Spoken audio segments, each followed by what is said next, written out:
যত রকম ভাবে পারে বাধা দিবে, বাংলাদেশের সত্তাকে গড়ে তুলতে তারা বাধা দিবে, তারা সর্বোচ্চ চেষ্টা করবে নির্বাচন বানচাল করার, এমন পরিস্থিতি সৃষ্টি করার যাতে এমন পরিস্থিতি সৃষ্টি করার চেষ্টা করবে যাতে নির্বাচন না হয়।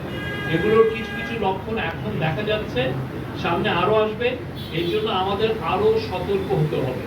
আমাদের চেষ্টা হবে নির্বাচন করার, এবং নির্বাচন ফেব্রুয়ারির প্রথমার্ধে অনুষ্ঠিত হবে। নির্বাচিত সরকারের হাতে আমরা ক্ষমতা হস্তান্তর করব। এবারে নির্বাচন অনন্য নির্বাচন, এটা অন্তর্বর্তীকালীন সরকারের নির্বাচন নয়, এটা এদেশের সকল মানুষের, সকল রাজনৈতিক দলের নির্বাচন। এই নির্বাচনের আকাঙ্ক্ষা হলো ভবিষ্যতের বাংলাদেশ নির্মাণের। এই নির্বাচন হবে নিজেদের পায়ে দাঁড়ানোর সাহস অর্জনের, নিজের ভঙ্গিতে দেশ পরিচালনার নির্বাচন। এই নির্বাচন অন্য কোনো দেশের ধাবা মারার কোনো নির্বাচন যেন, এই নির্বাচনে অন্য কোনো দেশের ধাবা মারার কোনো সুযোগ যেন না থাকে। আমরা এই নির্বাচন আয়োজনে আপনাদের সর্বাত্মক সমর্থন চাই।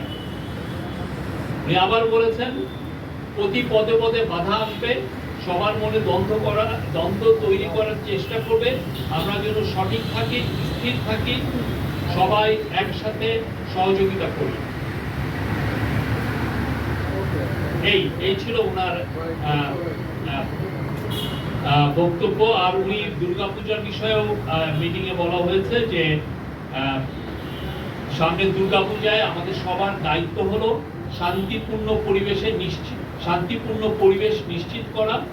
অনেক গন্ডগোল তৈরি করতে চাইবে অনেকে, তারা সব রকমের চেষ্টা করবে। এ বিষয়ে সবাইকে সতর্ক থাকার আহ্বান জানিয়েছেন। এবং দুর্গাপূজা গত বছর আপনারা দেখেছেন, এবারও উৎসব মুখর পরিবেশে শান্তিপূর্ণভাবে সারা দেশে উদযাপিত হবে। আর একটু মিটিং শেষে নুরুল হক নূরের ওয়াইফ মারিয়া আক্তার, নূরের দুইজন সহকর্মী রাশেদ খান এবং হাসান আল মামুন আমাদের চিফ অ্যাডভাইজারের সাথে দেখা করেন।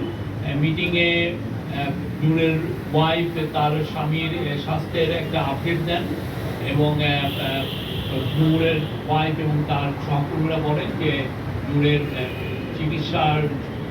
বিদেশে চিকিৎসা প্রয়োজন, এবং তাৎক্ষণিক প্রফেসর ইউনূস এটা শুনে উনি নির্দেশ দিয়েছেন হেলথ মিনিস্ট্রিকে যে তাকে বিদেশে পাঠানোর জন্য, তাকে বিদেশে যেন সর্বোচ্চ ভালো চিকিৎসা দেওয়া হয় সেটার ব্যবস্থা নেওয়ার কথা উনি বলেছেন।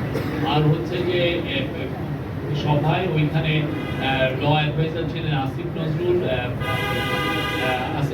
অ্যাডভাইজার আদিলুর রহমান খান এবং রিজওয়ানা হাসান ছিলেন।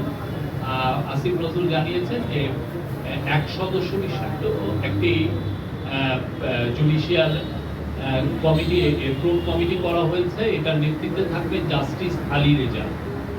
এটার গ্যাজেট আমরা আশা করছি আগামীকালের মধ্যে এটা পাবলিশ হবে।